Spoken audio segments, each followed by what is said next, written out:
Hello दोस्तों, आपका स्वागत है हमारे लेसन पर। हमारे आसपास के पदार्थ पार्ट 2 में चलिए स्टार्ट करते हैं। पहला नंबर क्वेश्चन पार्ट 2 का, वह तापमान जिस पर ठोस द्रव में परिवर्तित होता है कहलाता क्या है? द्रव्यमान कहलाती है।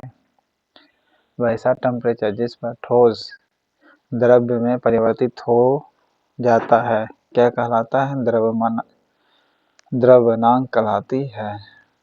ठोस जिस पर परिवर्तित हो जाती है उस पॉइंट को क्या कहेंगे? द्रव्यमान कहेंगे। ठोस द्रव में बदल जाती है। जब आप अपनी हथेली पर एसीटोन डालते हैं और आपकी हथेलियों में ठंडक महसूस होती है, दी गई अभिक्रिया में से ऐसा किसके कारण होता है? तो वाष्पन के कारण होने लगता है। ओके, वाष्पन होने लगता है जिस कारण से हथेलियाँ ठंडे लगने लगती है।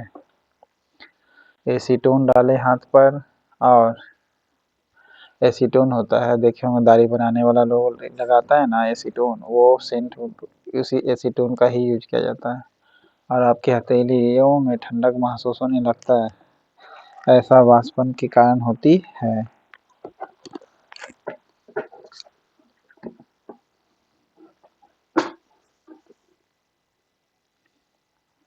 वैसा टेम्परेचर जिस पर द्रव उबलने लगे क्या कहलाते हैं? क्वथनांक कहलाएंगे।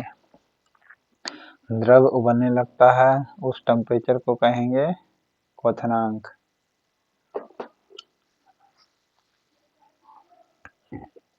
सेल्सियस से केल्विन में बदलने के लिए दिए हुए टेम्परेचर से क्या करते हैं? दिए हुए टेम्परेचर में 273 जोड़ते हैं। सेल्सियस से केल्विन में बदलेंगे तो सेल्सियस से केल्विन में बदलते हैं तो दिए हुए टेम्परेचर में 273 जोड़ेंगे।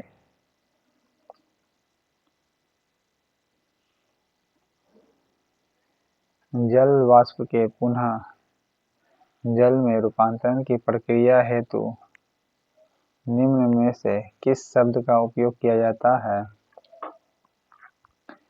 तो संघनन करते हैं यानी कंडेंसेशन करते हैं। जल व वाष्प के पुनः जल में रूपांतरण की प्रक्रिया हेतु निम्न में से किस शब्द का उपयोग किया जाता है? तो संघनन के द्वारा करता है। जल वाष्प के पुनः जल में रूपांतरण की प्रक्रिया हेतु किस शब्द का प्रयोग करता है? संघनन का करता है। मध्यवर्ती तरल अवस्था से गुजरे बिना एक पदार्थ को ठोस अवस्था से गैस अवस्था में परिवर्तन होता है। ठोस अवस्था से गैस तो ऊर्ध्वापातन कहेंगे। निम्नलिखित में से कौन सा उदाहरण यह दर्शाता है कि पदार्थ के कणों के बीच पर्याप्त रिक्त स्थान होता है? तो पोटासियम परमैंगनेट का पानी में समान रूप से वितरित हो जाना, जिस कारण से हम कह सकते हैं कि पदार्थ के कणों के बीच पर्याप्त स्थान होता है। ओके, क्योंकि पोटासियम परमैंगनेट पानी में पूर्णतः मिल जाता है, यानी उसके बीच स्थान घेर लेता है। ओके, कौन सा यह दर्शाता है कि पदार्थ के कणों के बीच पर्याप्त रिक्त स्थान है? तो पोटासियम परमैंगनेट का पानी में समान रूप से वितरित हो जाना।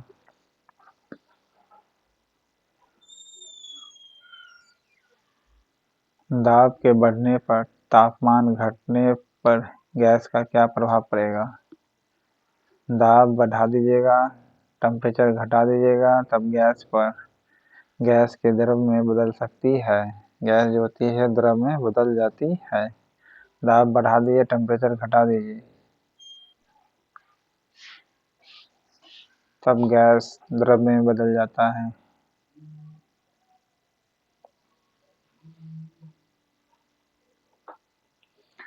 गैस जो थी द्रव में बदल जाती है।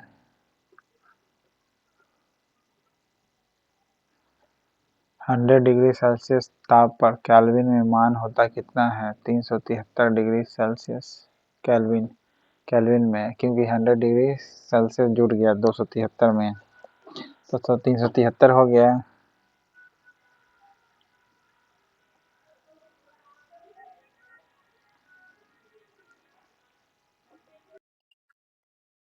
पदार्थ की वह अवस्था जिसका आकार तो निश्चित नहीं होता है लेकिन आयतन निश्चित होता है क्या कहलाता है?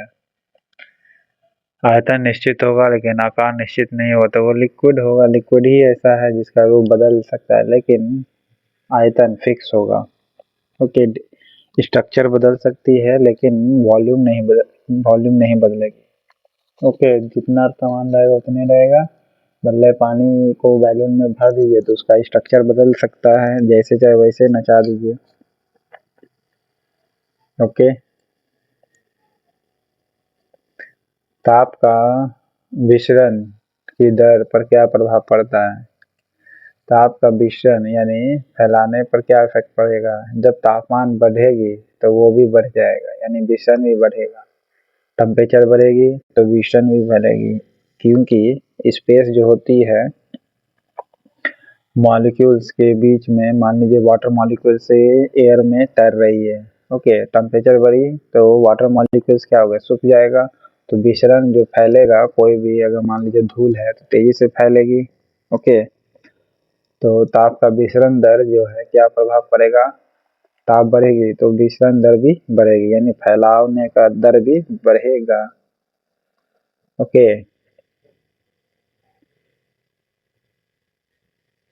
यानी गैस उतना ही फैलेगी। दो भिन्न भिन्न पदार्थों के कणों को स्वतः मिलना कहलाता क्या है? विसरण कहलाता है। जैसे गैस आपस में खुद ही मिल जाता है। ओके, या फॉग, धुआं। दो भिन्न भिन्न पदार्थ है, उसके कण जो पार्टिकल्स होंगे स्वयं ही मिल जाएंगे। ओके, स्वतः मिल जाएगा, उसे क्या कहेंगे? तो विसरण कहेंगे। ओके, क्या कहेंगे? विसरण कहेंगे।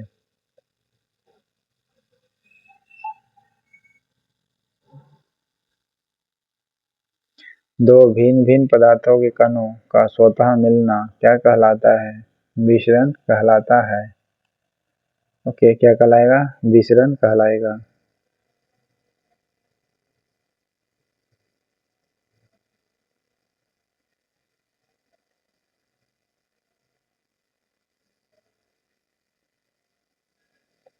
डैश शीतलता का कारण है, कौन सा? वाष्पीकरण का। डैश जो है शीतलता का कारण है, तो वाष्पीकरण होगा तभी जाके शीतलता होगा। यानी ठंडकपन किसके कारण होता है? वाष्पीकरण के कारण। ओके, वाष्पीकरण के कारण शीतलता आती है, यानी कारण कौन हो जाएगा शीतलता का? तो वाष्पीकरण हो जाएगा। वाष्पीकरण ही शीतलता का मेन कारण होगी। ठोस से द्रव में परिवर्तन क्या कहलाता है? लिक्विफिकेशन, यानी गलन कहलाता है। ये संगलन दिया है तो संगलन ही लिखिएगा। ठोस से द्रव में परिवर्तन क्या कहलाती है? जैसे बर्फ से पानी बनना, ये क्या कहलाता है? संगलन कहलाता है। संघनन नहीं, संगलन यानी गलना।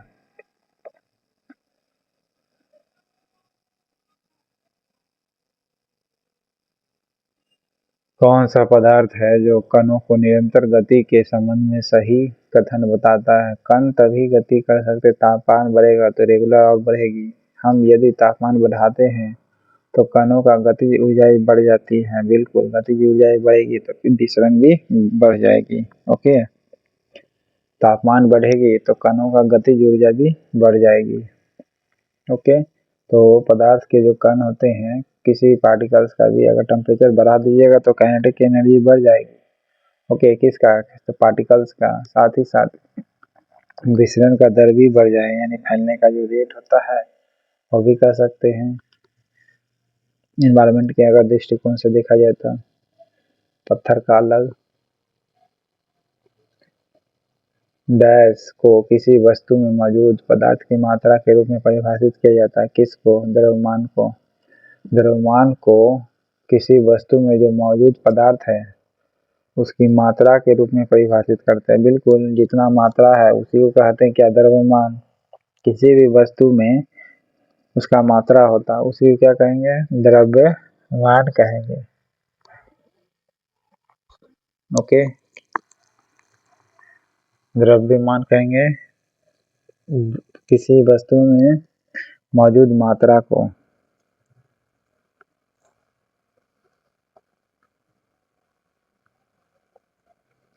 नेक्स्ट है, विचरण के बारे में निम्नलिखित में से क्या सही नहीं है, गलत बताना है। विचरण में कण उच्च आर्द्रता से निम्न आर्द्रता की ओर गति करती है, बिल्कुल सही है। विचरण जो होगी उच्च आर्द्रता से सांद्रता से निम्न सांद्रता की ओर गति करती है। उच्च सांद्रता से निम्न सांद्रता की ओर गति करती है, बिल्कुल। और गैसों के विचरण की दर ठोस और द्रव्य की तुलना में अधिक होता है, जी हाँ। गैस अधिक विचरण होगी ठोस और द्रव्य की तुलना में, जी हाँ। ठोस में कम होगी, द्रव्य में थोड़ा सा ज्यादा होगी, और गैस है तो और ज्यादा होगी विचरण यानी फैलने का दर। ओके, फिर है, विचरण केवल तभी संभव है जब पदार्थों के कण लगातार गतिमान अवस्था में हो, बिल्कुल। लगातार गतिमान ही अवस्था में होगा तभी विचरण होगा। ओके, अगर गतिमान अवस्था में नहीं हुआ तो वो विचरण नहीं होगा, फैलेगा नहीं। जब गति ही नहीं रहेगा तो फैलेगा क्या। ओके, फिर है दूसरा ऑप्शन गलत हो जाएगा। गैसों के विचरण की दर उसके आयतन पर निर्भर करती है, जी नहीं। गैसों के विचरण की दर उसके स्पीडनेस यानी स्पीड गतिमान की अवस्था में निर्भर करती है, ठीक है।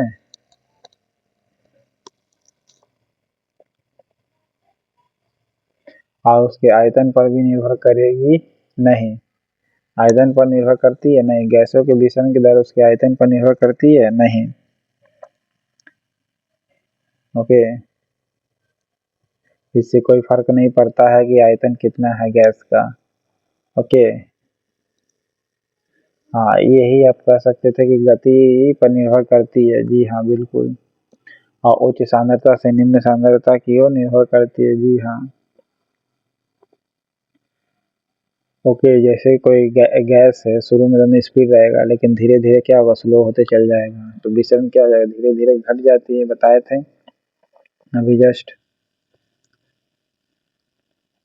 ऑप्शन बी, निम्नलिखित में से कौन पदार्थ का गुण नहीं है। नंगी आंखों से दिखाई नहीं देना, ये पदार्थ का गुण नहीं है। ओके, अगर नंगी आंखों से दिखाई देगा तो क्या होगा, पदार्थ का गुण हो जाएगा। ओके, पदार्थ का गुण हो जाएगा। अगर नंगी आंखों से दिखाई दे रहा तो पदार्थ का गुण होगा, और नहीं दिखाई पड़ रहा तो ये पदार्थ का गुण नहीं होगा।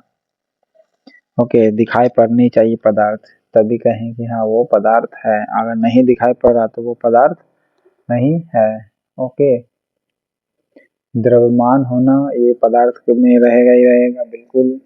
स्थान घेरेगा ही घेरेगा पदार्थ, जी हाँ। आयतन भी घेरेगा, देख रहे 90% लोगों ने सही जवाब दिया है। जो स्थान घेरे और जिसमें कुछ द्रव्यमान हो क्या कहलाता है, पदार्थ कहलाती है। ओके, जो स्थान घेरता हो और जिसमें कुछ द्रव्यमान हो क्या कहलाता है, पदार्थ कहलाता है। यानी आयतन हो और द्रव्यमान हो उसे पदार्थ कहेंगे। नेक्स्ट, ठोस के कणों के संदर्भ में निम्न में से क्या सही है। व्यवस्थित तरीके से विन्यासित होते हैं। ओके, ठोस के कण जो होते हैं क्या सही है, ठोस का कण में यही व्यवस्था होता है कि वह व्यवस्थित तरीके से विन्यासित होते हुए, विन्यासित का मतलब होता है फिक्स होता है अपने अपने स्थान पर सही तरीके से। ओके, व्यवस्थित तरीके से विन्यासित होते हैं। ओके, ठोस जो होते हैं सही तरीके से विन्यासित होते हैं।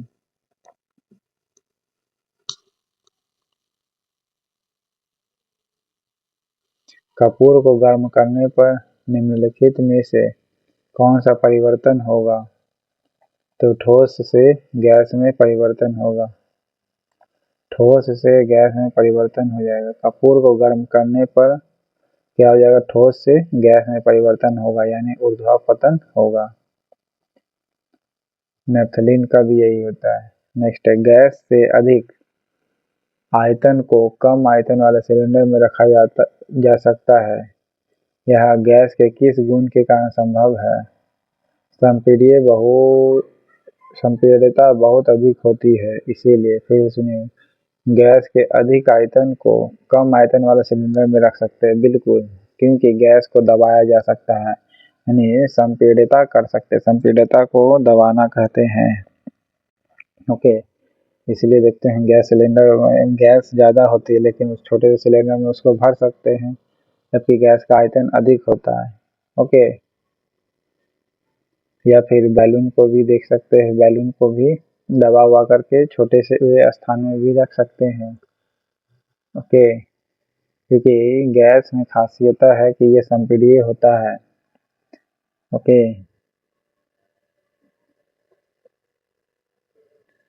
नेक्स्ट है, निम्नलिखित में से द्रव में कौन अनिश्चित होता है?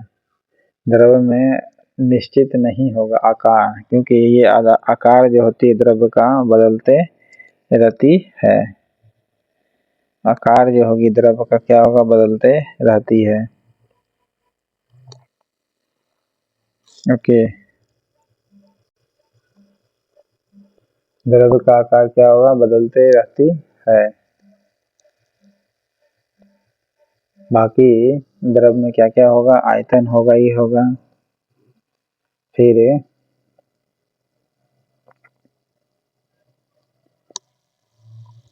आयतन होगा, फिर द्रव्यमान होगा, घनत्व होगा। ये द्रव का खासियत है।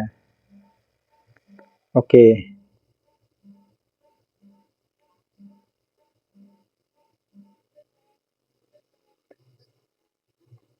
गैस को दबाया जा सकता है, इसी खासियत के कारण द्रव को गैस को के छोटे से स्थान में भी घुसा के रख सकते हैं।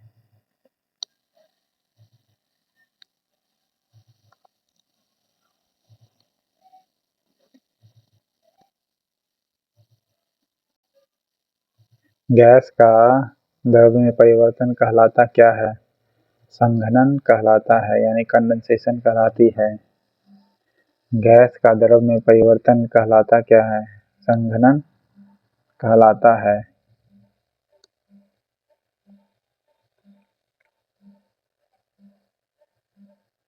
गैस को द्रव में परिवर्तन क्या कहलाता है? संघनन। जी हाँ, अगर गैस को कंडेंसेशन कर दीजिएगा तो द्रव में परिवर्तित हो जाएगा। निश्चित ताप पर द्रव को ठोस में बदलना क्या कहलाता है? निश्चित ताप पर द्रव का ठोस में बदलना क्या कहलाता है? हिमीकरण कहलाता है। एक निश्चित टेम्परेचर पर द्रव से ठोस में परिवर्तन अगर हो जाता है, कोई भी द्रव लिक्विड है तो गैस मतलब ठोस में बदल जाता है, जैसे पानी, बर्फ। ओके, पानी से बर्फ, तो उसे क्या कहेंगे? हिमीकरण कहेंगे, फ्रीजिंग कहेंगे। ओके, यानी हिमीकरण कहेंगे।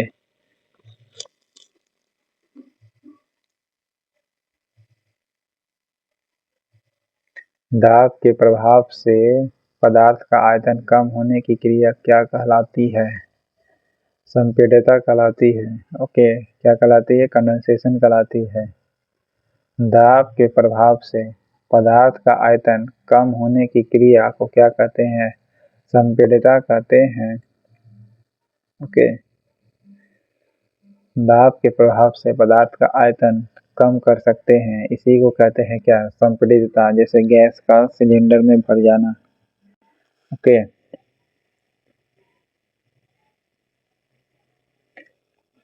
तरल पदार्थ से गैस में परिवर्तन होने की प्रक्रिया को क्या कहते हैं? वाष्पीकरण कहते हैं। तरल पदार्थ से गैस में परिवर्तन होने की प्रक्रिया को क्या कहा जाता है? तो वाष्पीकरण कहलाता है। ओके, तरल पदार्थ से गैस में परिवर्तन होने की प्रक्रिया को क्या कहते हैं? वाष्पीकरण कहते हैं। तरल पदार्थ से गैस में परिवर्तन होने की प्रक्रिया को क्या कहते हैं? वाष्पीकरण कहते हैं। जिस न्यूनतम टेम्परेचर पर ठोस पिघलकर द्रव में बन जाता है, वह क्या कहलाता है? गलनांक कहलाती है। जिस टेम्परेचर पर न्यूटन टेम्परेचर पर ठोस पिघलकर द्रव बन जाता है न्यूटन टेम्परेचर पर, ओके, कम से कम टेम्परेचर पर वो द्रव बनना चालू हो जाता है लेकिन ठोस, ठीक है, तो वह कहलाएगा क्या? गलनांक। ओके, यानी गलनांक पॉइंट को प्राप्त कर लिया इसलिए गलना चालू हो जाता है मिनिमम वाला वो जो टेम्परेचर है। ओके, जैसे कि मान लीजिए ये ठोस है, ओके, ठोस से गलना चालू किया तो एक खास अवस्था में गलती है, तो इस पॉइंट को कहें क्या? गलनांक पॉइंट। पदार्थ के निम्न में से कौन सा कथन सही नहीं है?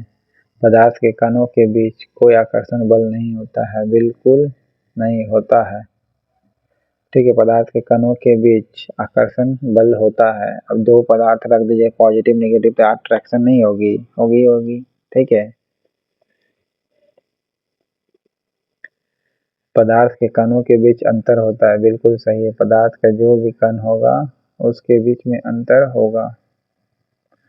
और पदार्थ के कणों से बना होता है, जी हाँ, पदार्थ से होती है कणों से, यानी पार्टिकल से मिलकर बनी होती है। फिर पदार्थ के कण द्रव और वायु में सतत स्थानांतरित होते हैं। क्या होते हैं? स्थानांतरित होते रहते हैं। पदार्थ के कण जो होंगे, पार्टिकल्स, लिक्विड, द्रव और वायु में क्या होते हैं? स्थानांतरित होती है, यानी ट्रांसफर करते रहती है। पदार्थ के जो भी पार्टिकल होगी एक जगह से दूसरी जगह होते रहेगी। ओके, मान के चलिए कि पानी के में बुलबुला है, देखते हैं बुलबुला पानी वाला एक जगह से दूसरी जगह चल जाता है, तो वही बुलबुला का मान लीजिए कोई पार्टिकल है, ओके, या बुलबुला पार्टिकल को हटा करके बना, तो एक जगह से दूसरी जगह जा रहा है, तो वो क्या है? किसी को ठेल के ही जा रहा होगा। ओके, तो पदार्थ के कण जो होंगे द्रव और वायु में स्थानांतरित होते रहते हैं, बिल्कुल। और पदार्थ के कणों, पदार्थ जो बना होता है पार्टिकल से बना होता है, जी हाँ, कण से बना होता है। नेक्स्ट, निम्न में से कौन सा सतह पर होने वाली घटना है? वाष्पीकरण जो है ये सतह पर होने वाली घटना है। वाष्पीकरण जो है किस पर होने वाली घटना है? सतह पर होती है। ओके, वाष्पीकरण क्या होती? सतह पर होती है। निम्नलिखित में से कौन सा तापमान का मात्रक नहीं है?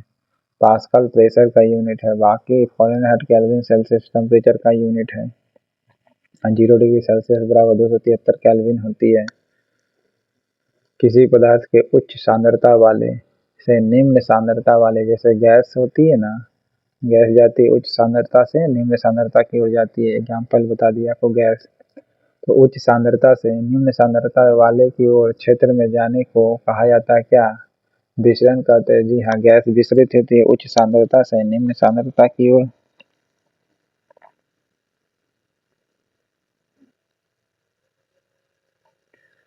निम्नलिखित में से कौन सा द्रव के कणों का गुणधर्म नहीं है? द्रव के गुणधर्म क्या क्या नहीं है? तो द्रव कण अस्थायी होते हैं, नहीं, ऐसा नहीं, द्रव के कण बदलते रहते हैं, स्थानांतरण होते रहता है, ट्रांसफर होते रहता है पार्टिकल्स का। ओके, द्रव का जो पार्टिकल्स होगी स्थानांतरित होती रहती है, अस्थायी गलत है, ठीक है, पहला। फिर द्रव्यों के कण निरंतर गतिशील होते हैं, बिल्कुल। पार्टिकल्स जो द्रव का गतिशील होते हैं, द्रव्य के कण एक दूसरे से आकर्षित करते हैं, बिल्कुल। अगर द्रव के कण है तो एक दूसरे को आकर्षित कर सकते हैं। फिर द्रव के कण जो होंगे उसके बीच में रिक्त स्थान होता है, बिल्कुल होता है। ओके, लिक्विड के बीच में मान लीजिए कि कोई गैस फसल है तो एक दूसरे को ठेलेगा तब तो ऊपर गैस आती है ना। पानी के बुलबुला, बुलबुला पानी में बुलबुला क्या है? गैस है, तो ठेलते हुए आती है तो किसी को ठेल रही है ना, यानी पार्टिकल को ठेल रही है, पानी के द्रव को, यानी उनके बीच में स्थान है तभी तो ठेल रही है।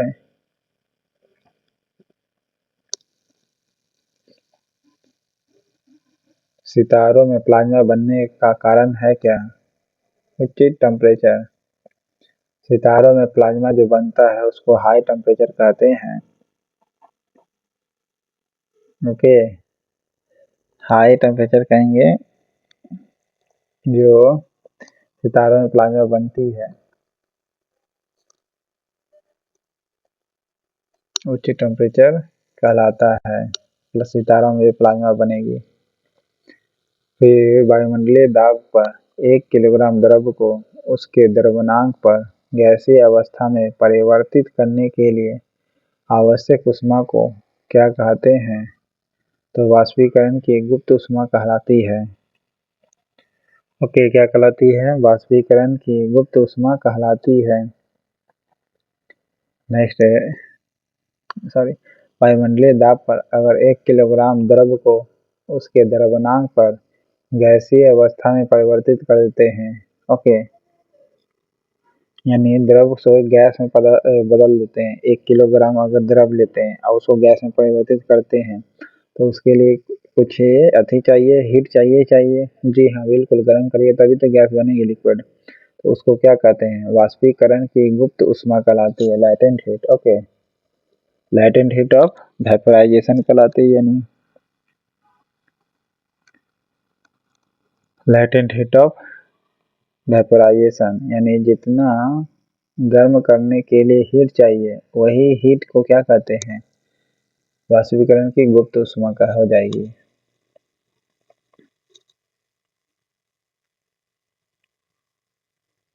जिन पदार्थों का आयतन गर्म करने पर बढ़ता है, दाब बढ़ाने पर गलनांक क्या होगा? वो भी बढ़ेगी। ओके, आयतन गर्म करने पर बढ़ता है, ठीक है, जैसे गैस का। ओके, तो आयतन बढ़ेगी तब गलनांक भी क्या होगा? वो भी फैलेगी। जी हाँ, गलनांक भी बढ़ेगी। जिन पदार्थों का आयतन गर्म करने पर बढ़ता है और दाब पर गलनांक का क्या असर होता है? गलनांक भी बढ़ेगी। ओके, दाब बढ़ने पर गलनांक क्या होगी? वो भी बढ़ेगी। आयतन को गर्म करेंगे, ओके, तो गर्म करने पर बढ़ जाता है पदार्थ को। किसी पदार्थ को आप गर्म कर रहे हैं तो उसका आयतन बढ़ जाता है, तो दाब बढ़ने पर गलनांक क्या होगा? वो भी बढ़ जाएगी। जैसे मीट पकाना, मीट पका रहे हैं तो उसका पानी डालते तो आयतन बढ़ जाती है, तो गर्म कर रहे हैं तभी तो पानी उसके अंदर अंदर घुस जाता है। तो उसी प्रकार देखते होंगे, जब पानी अंदर घुस जाता है मीट के टुकड़ा में, तो उसी प्रकार मीट ही कुकर में बना रहे तो कुकर में प्रेशर बन गया, प्रेशर बनेगा तो गलनांक, यानी मीट जल्दी गलेगा, तो इसका मतलब गलनांक बढ़ गया होगा तभी ना। जी हाँ, गलनांक बढ़ गया होगा, यानी प्रेशर बढ़े तो गलनांक भी क्या होगा? बढ़ जाएगा।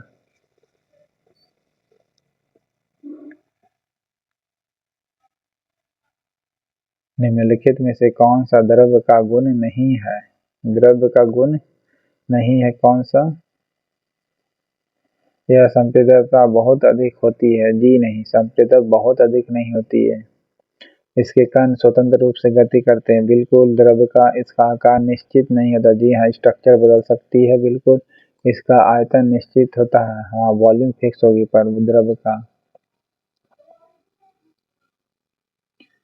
सन्हति का मात्रक क्या है? सन्हति का मात्रक है किलोग्राम। सन्हति यानी द्रव्यमान का पूछ रहा है।